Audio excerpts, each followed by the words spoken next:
Lara Jean song Covey. Will you go to prom with me? Yes, of course.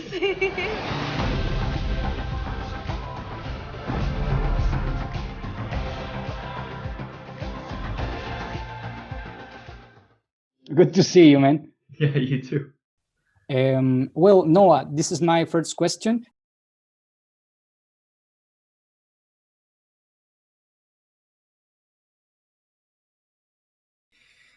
Dude, it was surreal. You know, it's mind blowing the response that we got from the first To All the Boys. You know, and now we're tying it all together with an ending, and I feel content with the way that we've chosen to end it, and I just hope that everyone who reacted and who loved the first one and the second one, I hope that they feel fulfilled with the closing of the third.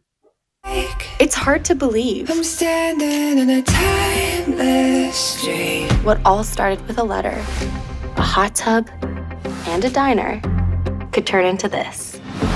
Oh my God. I haven't processed the fact that this is the end yet. Like I feel it's too emotional for me to even like think about, but I will be forced to think about it once it's out finally on Netflix. But it's an overwhelming feeling of there's so many emotions. You know, these movies changed my life.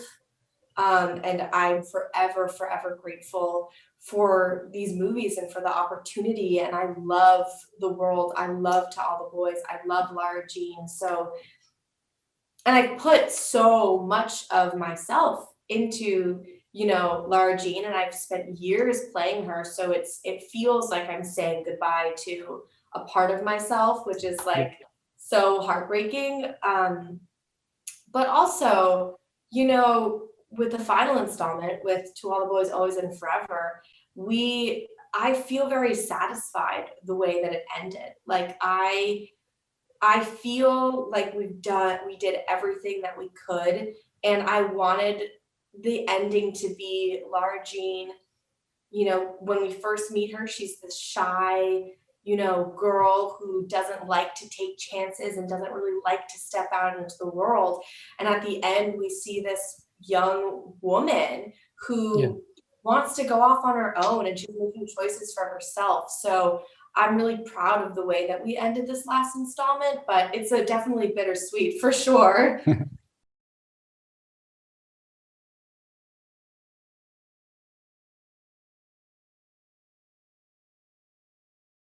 Peter has faced, you know, a fear of abandonment throughout the three films, but it's only in this film that we really show it a little more.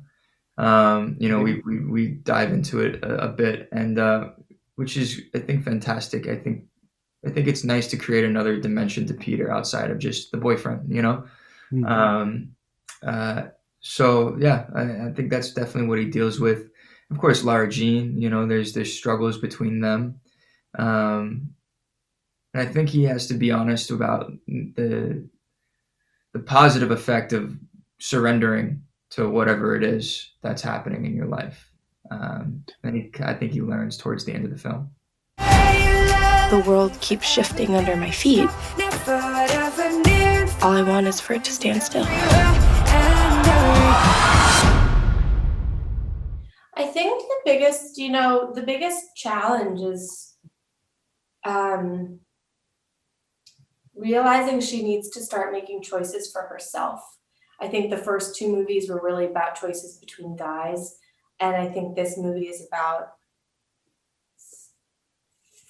her feeling. She falls in love with New York, and she becomes alive in ways that we've never seen her before.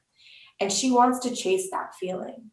And so she knows in her heart that this city lit her up, and she needs to chase it. And that's not going to be the popular opinion when she goes back home. No one wants her to be that far away. Kitty doesn't want her to be that far away. Peter definitely doesn't want her to be that far away. And so the biggest challenge is sticking to her heart and sticking to what she knows is going to be right for her and making that choice for herself. And Lara Jean doesn't ever want to hurt anyone. She never wants to hurt anyone. And so it's very hard for her because she realizes this is going to be this is going to hurt a lot of people if I do this, but I know in my heart that I'll be the person that I believe I can become if I go to New York. So it's that kind of like, oh my God, I don't want to hurt the people that I love the most. That's that challenge, right? Yeah.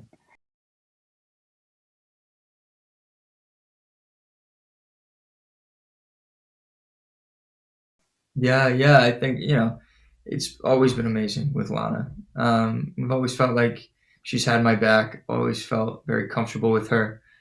She gives so much, when you're in the middle of a scene, it's your coverage and she's acting off camera. It's nothing but incredible things. You gotta go. You know what I'm looking forward to the most about college? Never having to say goodnight. Yeah. My experience working with Noah has always been so great. From the very beginning, we've just always gotten along since the first time we chemistry read with each other during the audition process.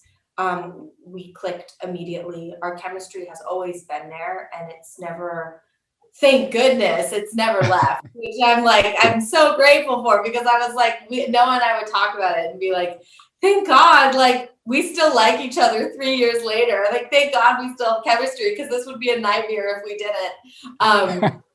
But it's been, working with Noah has been great, and I couldn't imagine anyone else playing Peter. Like, I couldn't.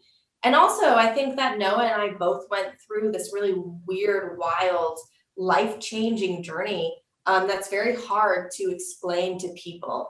And so it's really nice to have someone that has gone through it with you, that feels like a partner. So it's been such a pleasure working with him and getting to know him as a friend as well.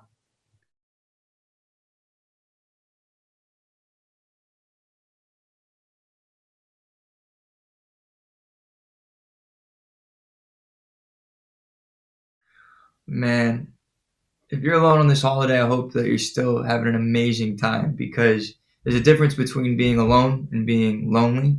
And just because you're alone doesn't mean you have to be lonely. You are your own person. You get to pour into yourself. You get to discover yourself.